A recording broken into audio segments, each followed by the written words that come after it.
Hey, hi! It's Shai, ang resident deputy ng CDC. So, for this week's video, we're going to talk about my UPCAT journey. So, yun, how I survived UPCAT and how I plead duty to take me in.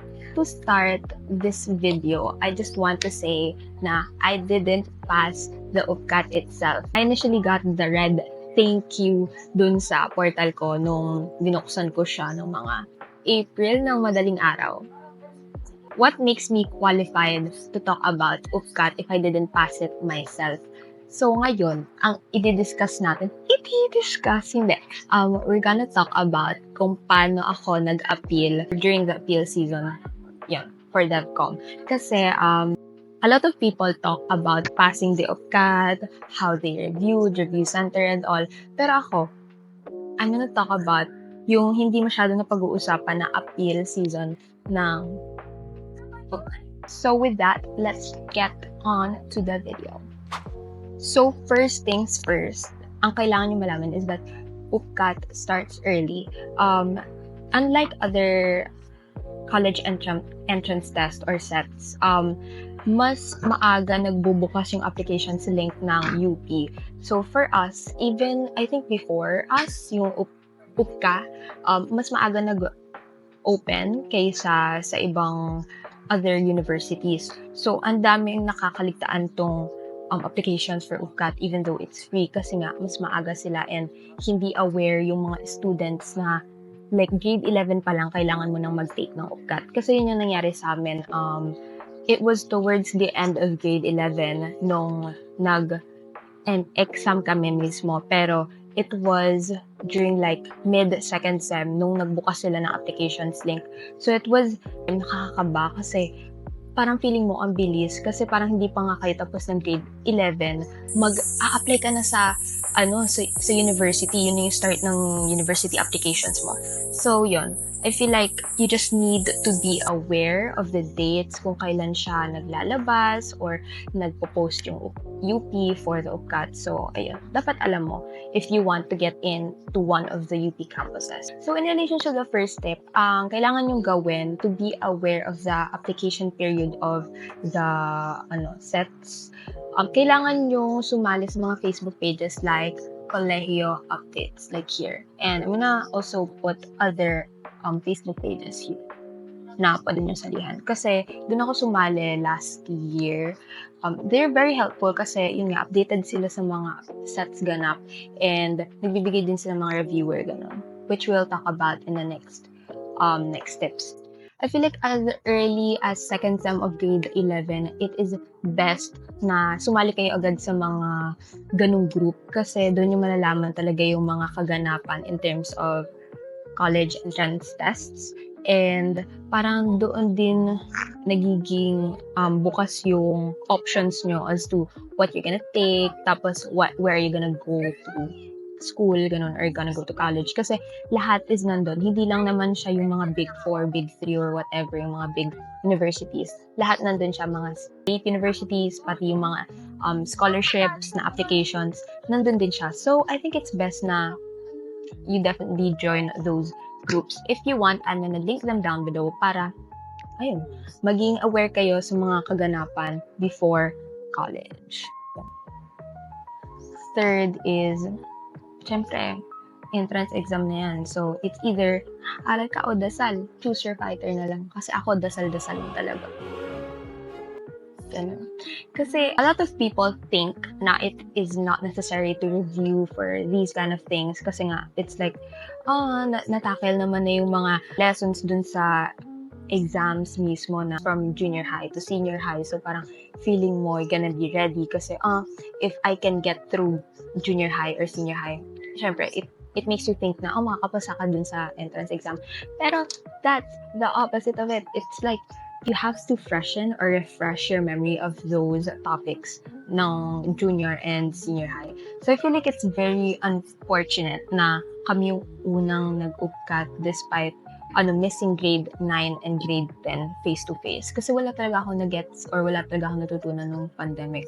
And, ayun, I feel like I should have reviewed. Pero yun, nagdasal lang ako. ay, gumana naman. Pero hindi, you should not think of it that way kasi hindi lahat nadadaan sa dasal, hindi lahat nadadaan sa manifestations. So yun, um, there are outlets for reviews. Hindi mo naman kailangan per se mag-review center para makapasa ka. Kasi kahit naman mag-review center ka, there's still ang high ng chance or yun, there's a high chance that hindi ka pa rin makakapasa kasi it's in you. Hindi naman siya sa review center mo. Nasa iyo talaga kung makakapasa ka ganun. There are mock exams and online reviewers doon sa sinabi kong Facebook pages before or the previous tip kasi they actually help you to be prepared sa exams. So yun. I think it's a great way to start your set journey. Mag-review kayo agad. A lot time to refresh your memory and knowledge of all the topics that you have tackled during your junior and senior high years. So, wag niyo akong gayahin na before exam doon lang ako nag-review. An hour before UPCAT, sabi ko, sige, gagawin ko na lang pretest tong UPCAT kasi siya yung unang exam. So, madami pa namang iba dyan. May KABSU pa naman, may PUP pa naman. Ika, tanggap ko na. Ayun, pagsak.